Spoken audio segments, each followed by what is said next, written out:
اسلام کے وہ عظیم شہداء جو جنگ احد میں شہید ہوئے تھے، یہاں پر ان کی قبر مبارک ہے۔ السلام علیکم ورحمۃ اللہ وبرکاتہ۔ اس وقت میں موجود ہوں احد کے میدان میں۔ یہ وہ میدان ہے جہاں پر احد کی جنگ ہوئی تھی۔ میرے بیک گراؤنڈ میں اگر آپ کو نظر آ رہا ہے تو یہ سارا احد کا پہاڑ ہے، ادھر سے شروع ہوتا ہے اور یہ آپ مکمل دیکھیں وہ آخر تک، بالکل آخر تک یہ احد کا پہاڑ ہے مکمل۔ اس وقت جہاں میں کھڑا ہوں تو یہ احد کا وہ میدان ہے جہاں پر جنگ ہوا تھا اور جہاں پر مسلمانوں کا لشکر تھا۔ اب میں آپ کو دکھانے والا ہوں شہدائے احد کے مقبرے، جہاں پر شہدائے احد آرام فرما ہے، اور حضرت حمزہ رضی اللہ تعالی عنہ بھی یہاں پر آرام فرما ہے، ان کا قبر مبارک بھی یہاں پر ہے۔ یہ آپ دیکھ سکتے ہو مقبرہ شہدائے احد، یہ یہاں پر عربی اور انگلش میں لکھا ہوا ہے، اور یہاں پر حضرت حمزہ رضی اللہ تعالیٰ عنہ کا قبر مبارک ہے۔ یہ مقبرہ شہدائے احد یہاں پر سارے آرام فرما ہے۔ اگر آپ کو قبر نظر آ رہے تو یہ قبر مبارک ہے شہدائے احد کے اور حضرت حمزہ رضی اللہ تعالیٰ عنہ کے۔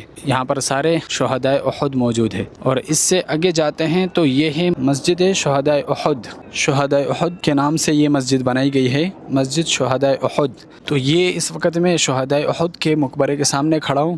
یہ مقبرہ ہے شہدائے احد، سارے یہاں پر تقریباً 70 صحابہ کرام یہاں پر موجود ہے۔ 70 صحابہ کراموں کے قبریں یہاں پر ہے۔ حضرت حمزہ رضی اللہ تعالیٰ عنہ جیسے جلیل القدر صحابی جو آپ صلی اللہ علیہ وسلم کے چچا تھے، اور یہ یہاں پر کافی زبانوں میں یہاں پر لکھا ہوا ہے، ہدایات لکھے ہوئے ہیں۔ اللہ تعالیٰ آپ کو یہ سعادت نصیب فرمائے تو یہاں آ کر ہدایات ضرور پڑھے، آپ کو اچھی طریقے سے گائیڈ کیا ہوتا ہے یہ کون سی جگہ ہے اور یہاں پر کیا کیا ہے۔ تو کسی سے سنی سنائی بات اس پر آپ جو ہے نا عمل نہ کیا کرے، فوراً اچھی طریقے سے آپ ہدایات کو پڑھ کر پھر اس کے بعد اس پر عمل کریں۔ تو یہاں آ کر آپ نے ان کے لیے بھی دعا کرنا ہے اور اپنے لیے بھی دعا کرنا ہے۔ بدعت والے کام نہیں کرنے، قبروں کو برکت کے لیے چونا یا ان دیواروں کو برکت کے لیے چونا یہ بدعت ہے۔ اور یہاں پر آ کر جتنے قبر موجود ہے شہدائے احد کے، کیونکہ بہت ہی عظیم لوگ یہاں پر موجود ہے، یہاں پر دعا آپ نے مانگتے ہوئے ان کے لیے اور اپنے لیے، اور یہ الفاظ کہتے ہوئے کہ آپ ہم سے پہلے چلے گئے اللہ کے پاس، آپ کے بعد ہم بھی اللہ کے پاس آنے والے ہیں، ان کے لیے یعنی شفاعت کی دعا کرنی ہے۔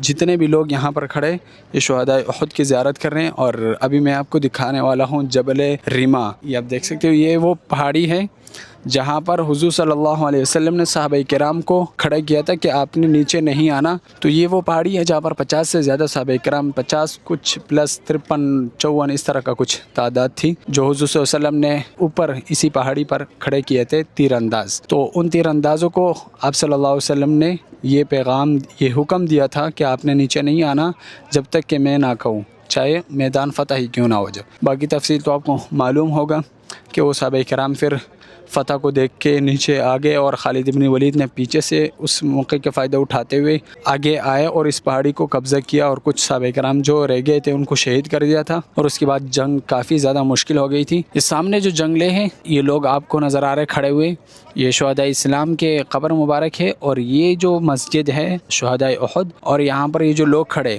یہ سارا وہ میدان ہے جہاں پر جنگ ہوا تھا، اور یہ وہ احد کے پہاڑ ہے۔ مسلمانوں کا لشکر اسی میدان میں تھا، اور کفار یہ جو سامنے پہاڑ آپ کو نظر آ رہے ہیں جہاں سے یہ سورج غروب ہو رہا ہے اس سے پیچھے کی طرف تھے۔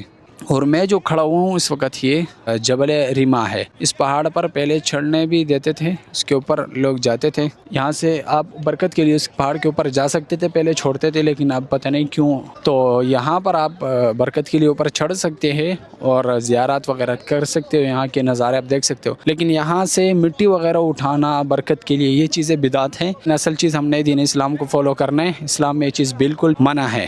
تو یہ میدان احد ہے اس وقت جہاں میں موجود ہوں، یہاں پر لوگ آئے ہوئے ہیں زیارت کرنے کے لیے۔ یہاں پر ایک چھوٹی سی جگہ ہے، جنگ کے میدان سے کچھ صحابہ کرام جو ہے نا میدان کو چھوڑتے ہوئے نکل گئے تھے، اور اللہ کے رسول صلی اللہ علیہ وسلم ان کو آوازیں دے رہے تھے لیکن وہ آوازیں نہیں سن رہے تھے، جس کا ذکر قرآن میں بھی آیا ہے۔ تو وہ صحابہ کرام پھر جہاں پر واپس اکٹھا ہوئے اور اللہ کے رسول صلی اللہ علیہ وسلم کے آس پاس آ کے کھڑے ہو گئے تھے، اور جس کا ذکر پھر قرآن میں بھی آیا۔ تو کوشش کرتے ہیں کہ اس جگہ جائیں اور وہ آپ کو دکھائیں، ایک چھوٹی سی مسجد تھی، وہاں پر جانے کی کوشش کرتے ہیں۔ اور اس سامنے اگر آپ کو بس وغیرہ نظر آ رہے،